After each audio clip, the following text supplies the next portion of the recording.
The Italian Job, the original 1969 version. Look at this American poster, by the way. It's pretty amazing, except it has nothing to do with the film itself. And there's a great story I've read about Michael Caine, who was in the US promoting the film, and he reportedly spotted this poster somewhere, and he got so angry with it, he just hopped back on a plane and went back to England. And later on, he insisted that the film's lack of financial success in the US compared to how well it did in Europe, and especially in the UK, where it remains sort of a cult classic to this day, was directly caused by inept marketing which failed to promote the film for what it was. And what it is a heist movie. Michael Caine plays Charlie Croker, a criminal who at the beginning of the film is released from prison, and he immediately gets wind of a new job in Italy, in Turin to be specific.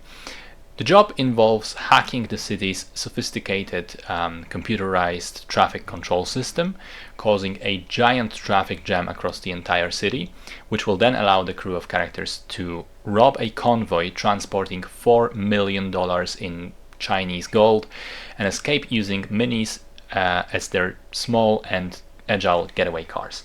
So I've heard loads of good things about the film over the years and was quite excited to finally see it, but I have to say I'm not very impressed. I'm slightly disappointed.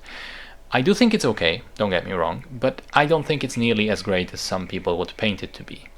The first hour of the film is all set up for the heist, and compared to later heist films like, say, Ocean's 11, I feel it doesn't quite have the same charm, the same charisma, the same energy. Now, I did read that apparently a lot of the movie's humor comes from specifically British inside jokes and references, so it's very possible that they flew over my head since I'm not a Brit and I simply didn't get it. But just saying, it was dragging a little bit. And then when it finally got to the final stretch, the actual heist, yes, it was very entertaining, and admittedly the stunt work is positively insane. But I will also point out that some of those stunts are nonsensical within the context of the story. Like, the whole rooftop set piece seems like something done just because it's cool, not because it's something that the characters would do in this situation. I will also say that I like the music and the overall vibe, and Michael Caine is incredibly charming. And also it was quite fun to learn that the city of Turin was initially not going to cooperate with the movie's production, but they finally relented when the actual mafia itself got involved and pressured the officials so that the movie could be made. So it was shot on location, and what you see in terms of the traffic jams and people in it, it's completely real, which makes it kind of a fun tidbit.